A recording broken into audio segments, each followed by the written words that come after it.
ہے کہ کائنات میں جہنم کی مانند ایسے تاریک ستارے بھی موجود ہیں جو روشنی سمیت ہر شے کو نگل جاتے ہیں؟ یہ بلیک ہولز ہیں، یہ حقیقتاً ہیں کیا؟ آئیے دیکھتے ہیں۔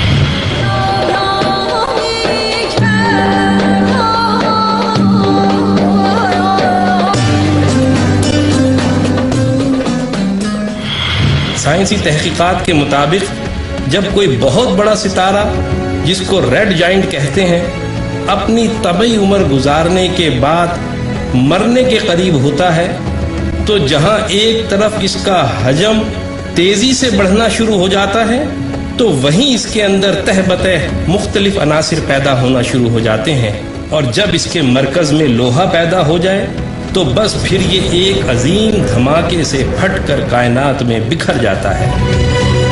لیکن اس کے مرکز میں شدید ترین کشش کی وجہ سے ایک ایسا کالا بھنور وجود میں آ جاتا ہے جو بعد میں بلیک ہول بن جاتا ہے۔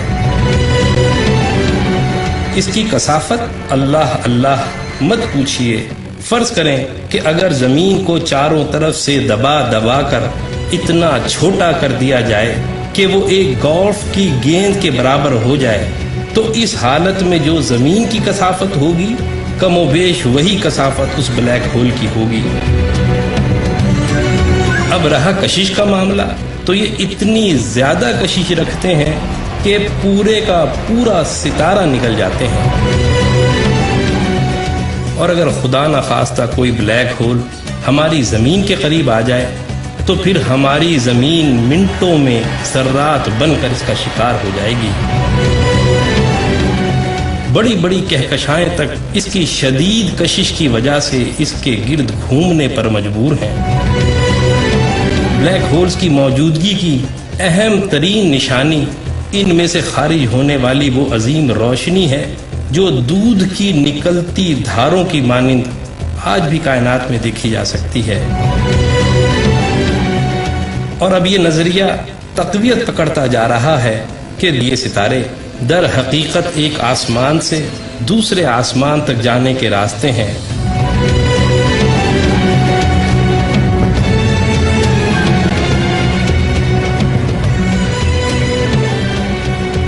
عربی میں راستے کو طریق کہتے ہیں، اور اسی طریق سے طارق نکلا ہے، اور اسی نام سے منسوب سورہ طارق میں یوں آیا ہے، آسمان اور طارق کی قسم۔ اور تمہیں کیا معلوم کہ طارق کیا ہے؟ یہ ستارہ ثاقب ہے۔ ثاقب عربی زبان میں آر پار سوراخ کو کہتے ہیں، اور دودھ کی دھار کی مانند روشنی کو بھی ثاقب کہتے ہیں، جو اندھیرے میں سوراخ ترتی دور تک نکل جاتی ہے۔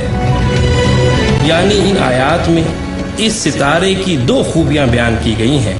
پہلی یہ کہ وہ طارق ہے، یعنی راستہ ہے، اور دوسری خوبی ثاقب ہونا ہے، یعنی یہ کہ وہ آر پار شگاف ہے جس سے دودھ کی دھار کی مانند روشنی خارج ہوتی ہے۔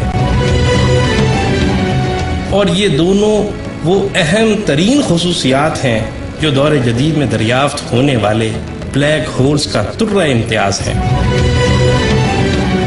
پھر یہی نہیں، ایک اور نظریہ بھی پروان چڑھ رہا ہے کہ آسمان یا کائناتیں ایک نہیں بلکہ ایک ہی وقت میں کئی ہیں اور آپس میں متوازی ہیں۔ قرآن نے 1400 سال پہلے سورہ نوح میں اس حقیقت کو اس طرح بیان کیا، کیا تم نہیں دیکھتے کہ اللہ نے کس طرح طبقات کے مانند ایک کے اوپر ایک کر کے 7 آسمان بنائے ہیں؟ سائنس بھی یہی کہتی ہے کہ یہ بلیک ہولز تعداد میں کئی ہو سکتے ہیں، اور قرآن نے بھی سورہ مومنون میں اس نظریے کو حقیقت کی شکل میں اس طرح پیش کیا ہے کہ اور ہم نے تمہارے اوپر 7 راستے بنائے ہیں۔